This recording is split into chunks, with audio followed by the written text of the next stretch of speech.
The young receptionist flinched at the high-pitched and loud voice coming from below the mayor's HQ front desk. Looking over slightly, he saw the fierce and determined face of Mohini. Her green eyes stared at him intensely with the growing pout on her lips. Is he here yet? She asked loudly, probably standing on her tippy-toes to even reach to the edge of the tall receptionist's desk. Nothing has happened since you asked 12 minutes ago. I told you that he's out on a mission. We don't know when he will be back. I've been waiting all day. Mohini, you seem to be here almost every day anyway. It can't hurt to wait a bit more, right? Mohini's face soured even more after she quietly disappeared from the view behind the desk. Fine. I'll go back to sleep, she said as they turned on her heels and walked over to the couches in the middle of the big lobby. You are always welcome to visit, Mohini, but may I remind you again that those couches are not for sleeping in. They are for the guests who are waiting for appointments. And why are you always sleeping here anyway? Don't you have school to go to? Mohini threw herself on the soft couch with a thud, letting her thin arms and legs fall over the edge of the couch as she buried her face in the pillow. She mumbled something to the pillow that sounded a lot like, I'm homeschooled. Besides, am I not a waiting guest? I would rather call you a freeloader, Freya said as she joined Felice behind the desk. I think we should start demanding rent from you. Mohini sat up on the couch and glared at the twin. Felice, why is your sister always so mean? Brat. I think you're much alike. Felice mumbled to himself as he signed another document, giving it the stamp of approval. What do you want with Roz anyway? Most kids your age don't dare to talk to him. That's none of your business. It is my business, actually. If it concerns the mods, it is part of my job. Then maybe you should have better control of them. You don't even know where they are. Felice let out another sigh, and he felt lucky that he had patience of steel. I don't control the mods, but most appointment requests with anyone on the upper floors goes through me or Freya.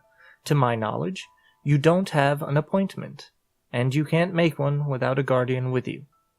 A lot of genuine distraught washed over the young girl's face as she turned to Felice. What? Why? I mean, that's just the rules. If you can bring one of your parents, I can look in. There he is! Felice looked over to the HQ entrance and saw Mod Raz walking together with Mods Asa and Mod Panda. He actually using the door. That's unusual. Freya smirked and Felice cleared his throat and gave a discreet wave to the mods. Madraz, may I have a word with you? But he was too late, as Mohini had already bolted from the couch, running as fast as her little legs could carry her towards the shadow mod. Her shoes slid on the floor as she stopped in front of the tall man.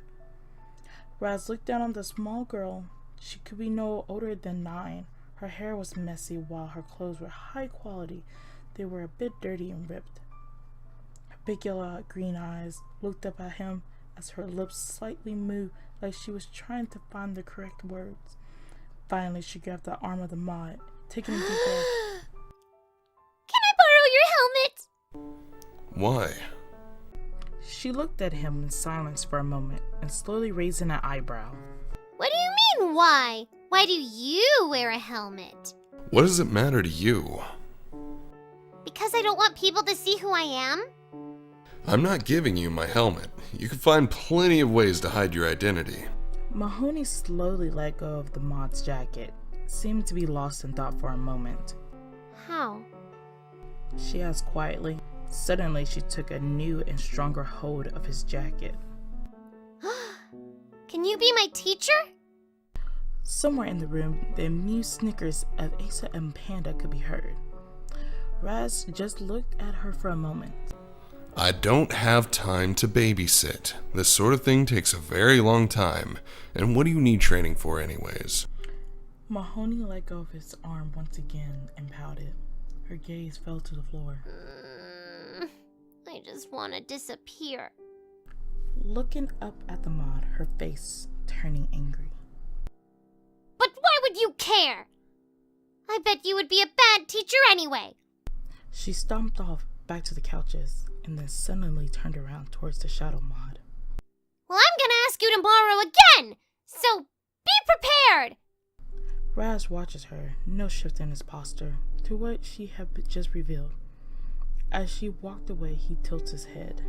If you're going to tell me that sort of thing, then you've already failed.